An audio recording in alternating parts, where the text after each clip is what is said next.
शाम के 6 बज चुके थे। जैसे तैसे काम खत्म करके बस घर लौटी ही थी, तभी दरवाजे पर ही माँ जी ने याद दिला दिया कि बहू, हमें 7 बजे तक निकलना है। जल्दी से बैग रख कर रसोई में गई और सबके लिए चाय चढ़ा दी। दूसरी तरफ माही को गोद में लिया और उसको तैयार करने में जुट गई।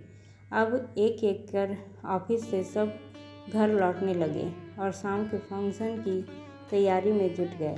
कोई गाड़ी में तोहफे रख रहा था तो कोई शगुन के लिफाफे तैयार कर रहा था।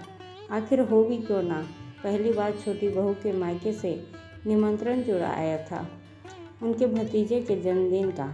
माही को तैयार करने के बाद सभी को चाय की प्याली दी और तभी माँ जी से पूछा कि सलोनी कहीं नज़र नहीं आ रही। माँ जी कहने की देरी थी कि दूर से सलोनी जल्दबाजी में हेलमेट उतारती हुई घर के दरवाजे से एकदम अंदर आई। मैंने पूछा, सलोनी तुम कहाँ थी? तो हाँफते हुए बोली, भाभी ऑफिस से सीधा पार्लर चली गई थी, बस मैं अभी तैयार होकर आई। यह कहकर वह अपने कमरे में चली गई। अब माँ जी और पिताजी मन ही मन उसको देखकर परेशान हो रहे थे। हो भी क्यों ना, जाने का वक्त जो हो रहा था।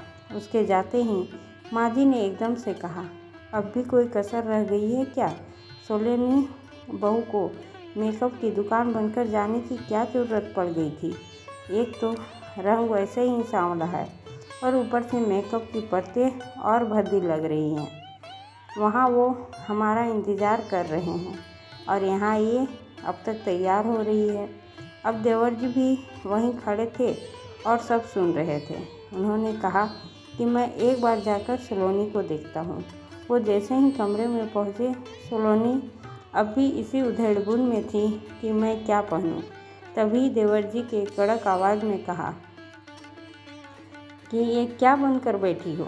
भाभी को देखो, कितनी सिंपल और सुंदर लग रही है। तुम भी वैसे क्यों नहीं बनती? अब ये सुनकर सलोनी को मन ही मन गुस्सा तो आ ही रहा था, साथ ही एक अजीब सी जलन भी होने लगी थी। उसने उसी क्षण आवाज़ दी, भाभी आकर मुझे तैयार कर दो प्लीज़। अब मैं फटाफट कमरे में गई तो सलोनी के बाल बिखरे हुए थे और नाइट सूट में बैठी थी। बोला कि भाभी मेरे बाल भी अपने जैसे टाइट कर दो। बालों को संवारा ही था कि वो फिर से मेकअप करने लगी। तभी पिताजी की आवाज़ आई कि बहू हम निकलते हैं, तुम लोग दूसरी गाड़ी में आ जाना। अब घर में सलोनी के मेकअप से सब परेशान थे, सबसे ज़्यादा देवर जी। मगर सलोनी कहाँ किसी की सुनने वाली थी। उसने चटक सी साड़ी पहन ली, हैंडबैग उठाया और मेकअप की कई परतों के साथ पार्टी के लिए निकल पड़ी। अब वहाँ पहुँचते ही सबका ध्यान सलोनी की ओर था। हर कोई यही फुसफुसा रहा था कि पूरी मेकअप की दुकान लग रही है। इसी बीच सलोनी के भाइयों ने उसे स्टेज पर बुलाया और केक कटिंग सेरेमनी शुरू हो गई। अब सबकी नज़र केक से ज़्यादा सलोनी पर थी। दूसरी ओर माँ और पिताजी सलोनी के मेकअप से बेहद नाराज़ नज़र आ रहे थे। अब सलोनी एक बिन माँ की बेटी थी। उसकी माँ कुछ साल पहले ही गुजर गई थी। अब अगर माँ होती तो अपनी बेटी को सही गलत का फ़र्क समझा पाती। अगर माँ जी उसे कुछ कहती तो उसे बुरा लग जाता। तभी सलोनी की ताई जी ने केक सेरेमनी के बाद उसे अपने पास बुलाया और मुझे भी अपनी ओर आने का इशारा किया। मैं समझ चुकी थी कि ज़रूर वो सलोनी को कुछ समझाना चाहती हैं। तभी उन्होंने मुझसे कहा कि सोनम, तुम जानती हो कि सलोनी के भाई उसे बचपन में सावरी कहकर चिढ़ाते थे और सलोनी खूब परेशान हो जाती थी और वो छेड़छाड़ आज भी जारी है। मगर आज सलोनी ने अपने चेहरे को, अपने रूप को मेकअप की परतों के पीछे इस कदर छुपा लिया है कि हमारी सावरी कहीं खो सी गई है। भगवान कृष्ण भी तो सांवले थे और उनकी सुंदरता की चर्चा हर ओर थी। उनका रूप और भक्ति हर जन को मोहित करती है। तो फिर तुम्हें क्यों गोरा दिखना है मेरी बच्ची।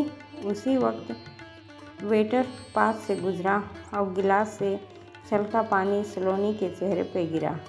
उसे पोंछने के लिए जैसे ही सलोनी ने चेहरे पर रुमाल लगाया तो सारा मेकअप रुमाल के साथ साफ हो गया।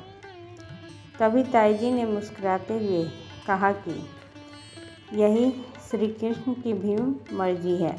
अब माजी भी वहीं खड़ी थी। उन्होंने छूटते ही कहा कि मेरी सलोनी बहू इस दुनिया की सबसे सुंदर और प्यारी बहू है, जिसे मेकअप की दुकान कहलाने की ज़रूरत नहीं है। उन्होंने सलोनी को समझाया कि तुम्हें अपनी तुलना सोनम से नहीं करनी चाहिए। हर किसी को ईश्वर ने एक दूसरे से अलग बनाया है। माजी ने सलोनी को गले लगाया और कहा कि बहू तुम जैसी हो बस वैसी ही हमें स्वीकार हो। अब सब सलोनी को पसंद करने लगे और सलोनी भी खुद को मेकअप के पीछे छिपाने की कोशिश नहीं करती थी। दोस्तों, अगर ये कहानी आपको अच्छी लगे तो लाइक शेयर करें और मुझे सपोर्ट करने के लिए चैनल को सब्सक्राइब करें। धन्यवाद।